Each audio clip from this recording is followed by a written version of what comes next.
자, 안녕하세요. 이과조화의 사장 오양호 물리 수업을 하기로 했는데요. 여러가지 칠판 프로그램을 한번 찾아봤는데 역시 그림판만한 게 없어서 그림판으로 수업을 진행하도록 하겠습니다. 자 일단 저희가 처음 배울 거는 물리 1의 중간 부분인 소리와 초음파부터 시작을 하도록 하겠습니다. 일단 첫 번째로 파동이 있는데, 파동에는 파원과 매질이 있습니다. 이 파원과 매질, 파원과 매질 이는 물결파를 한번 생각해 보시면 아주 간단합니다. 자, 그럼 한번 영상을 봅시다. 이렇게 퐁 하고 물방울이 하나 떨어지는데, 이거를 그림판에 옮겨 보도록 하겠습니다. 자, 이렇게 짠, 이렇게 옮기고 보면은 이 처음 파동이 시작한 곳, 이곳을 바로 파원이라고 합니다. 그리고 이 파동, 이 진동을 전달시켜주는 물질, 이 물이 바로 매질이라고 합니다. 그리고 이렇게 파동이 이 진동이 매질을 통해서 전달되는 이 효과를, 이 현상을 바로 파동이라고 하고, 저희는 이것을 파동의 현상 중 하나인 물결파라고 합니다. 자, 여기서 주의할 점은, 파동은 에너지가 이동하는 현상인데 매질은 제자리에서 이렇게 진동만 할 뿐이지 파동과 같이 움직이는 건 아닙니다. 그러니까 한마디로 매질은 제자리에서 진동만 한다. 이렇게 물 분자들이 같이 이렇게 움직이는 건 아니라는 소리입니다. 자, 파동의 종류를 알아봅시다. 파동의 종류. 자, 일단 첫 번째로 파동의 진행 방향에 따라서 구분 지을 수가 있습니다. 파동의 진행 방향에 따라서 횡파와 종파로 나눌 수 있는데 단파를 잘못 썼어요. 자, 일단 한번 그림을 보면서 설명합시다. 자, 일단 여기 이 형태는 횡파인데 이렇게 출렁이고 있죠. 그래서 진동 방향이 위로 갔다가 아래로 갔다가, 위로 갔다가 아래로 갔다가 하고 있습니다. 하지만 결국 가는 곳은 앞이죠. 위로 갔다 아래로 갔다, 위로 갔다 아래로 갔다 하고 있지만, 그리고 종파는 앞으로 갔다 뒤로 갔다, 앞으로 갔다 뒤로 갔다 하고 있지만 결국 가는 곳은, 진행 방향은 앞입니다. 이때 종파는 밀도가 높은 곳과 낮은 곳이 있기 때문에 밀도가 높을 때를 밀이라고 하고 밀도가 낮을 때 소라 해서 소와 밀 이렇게 표현하고 합니다. 그리고 여기서 이 높을 때 최대값을 마루라고 하고 최소값을 골이라고 하는데, 이게 높고 낮다 해서 마루를 높을 이렇게 고를 낮을 저, 이렇게 해서 고저라고 부르기도 합니다. 고저. 그리고 밑에는 소밀, 이제 파를 붙이면 되겠죠. 고저파 또는 소밀파, 횡파와 종파를 이렇게 부르기도 하는데 중요하진 않습니다.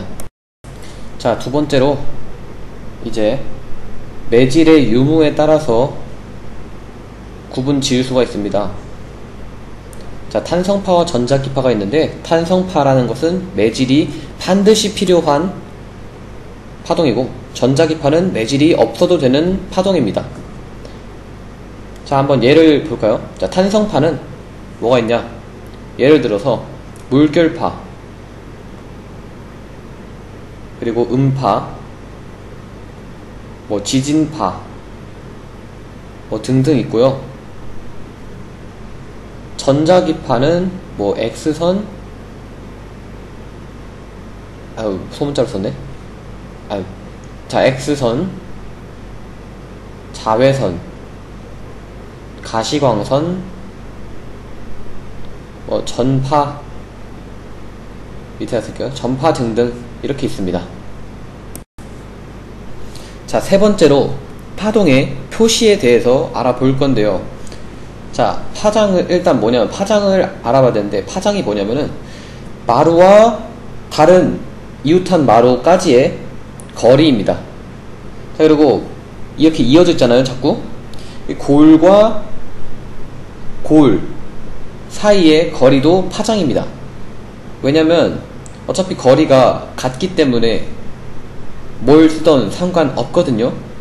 자, 그리고 진폭이 있는데, 진폭은 마루나 골 극대값이라고 하면은, 마루나 골이 극대값이라면 극대값부터 진동 중심까지의 폭, 이걸 진폭이라고 합니다. 진동 중심은 뭐냐면은 마루와 골이 극대값이라면은 그 극대값이 갖는 x 좌표까지 그 거리가 바로 진동 중심입니다. 딱 보시면 알겠죠? 네. 주기는 t를 쓰는데, 주기는 뭐냐면 한 파장만큼 가는데 걸리는 시간입니다. t라고 하고요, 그거를 주기, 한 파장만큼 가는데 걸리는 시간이고, 단위는 초를 씁니다. 초는 s라고 표현하죠. 왜냐면 세컨드니까.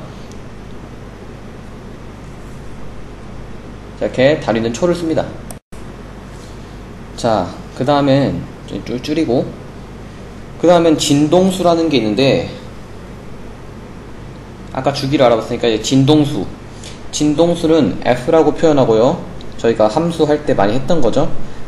f라고 표현하고요. 진동수의 정의는 1초 동안 진동한 횟수입니다. 근데 단위를 1초라고 했기 때문에 이를 식으로 나타내면은 1을 주기만큼 나누면 되겠죠. 그럼 f는, 진동수 f는 t분의 1이라는 식이 나오게 됩니다. 자, 1 t분의 1 이란 식이 나오게 됩니다. 간단하죠. 그리고 이거는 역소 관계라는 거를 잘 알고 가시면 되겠고요. 나중에 문제 풀 때 쓸 겁니다. 자, 그리고 단위는 헤르츠를 씁니다. 이거 헤르츠라고 읽습니다.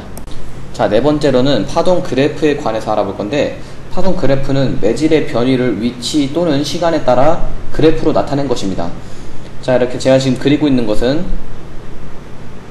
매질을 따라 움직이는 파동의 이동 방향입니다. 변이가 0이 됐다가 다시 내려갔다가 올라갔다 내려갔다 올라갔다 하죠. 자, 그럼 이거를 그래프로 나타내면은 변이 위치 그래프가 있는데, 이 변이 위치 그래프에서 저희는 진폭을 알 수 있습니다. 자, 그 다음으로는 저희는 또 파장을 알 수 있는데요. 왜냐면 저희 마루와 마루, 또 골과 골을 알 수 있기 때문에 파장을 알 수 있는 것입니다.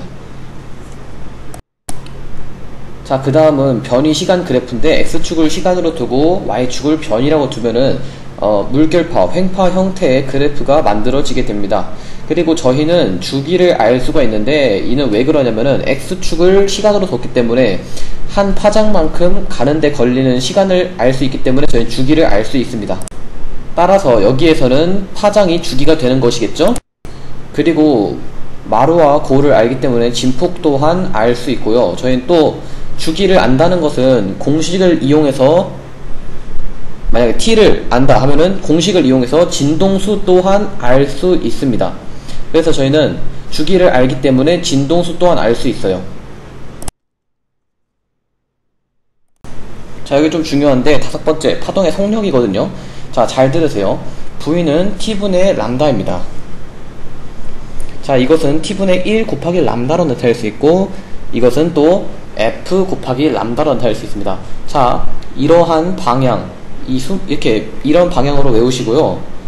자, 참고로 여기서 람다는 파장을 의미합니다. 자, 그리고 여기서 또 중요한 거는, 동일한 매질에서는 파장의 속력은 일정하고 동일합니다. 동일한 매질에서는 속력이 동일하다. 자, 여기서 진짜 중요한 거는, 아까 제가 동일한 매질에서 파동의 속력은 일정하다고 했으니까 이 속력이라는 게 상수가 돼버리는 겁니다. 자, 그렇다고 하면은, 이게 상수라면은 이건 곧 무엇을 의미하냐, 이 진동수가 올라가면은 이 파장은 내려간다.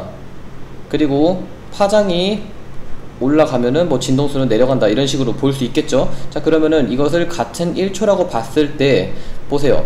진동수가 1초에 한 번이라고 이렇게 한번 칩시다. 진동수가 한 번이라고 이렇게 올라왔다 내려갔다 한 번이라고 치면은 파장은 엄청 길죠. 느슨하게 이렇게.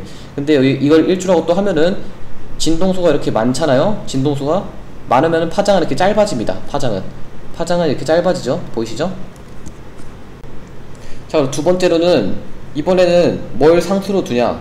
진동수를 상수로 둬볼 거예요. 이는 곧 진동수가 같을 때는 속력이 빠르면 빠를수록 파장도 길어진다. 이렇게 되겠죠? 자, 그럼 예를 한번 들어볼까요?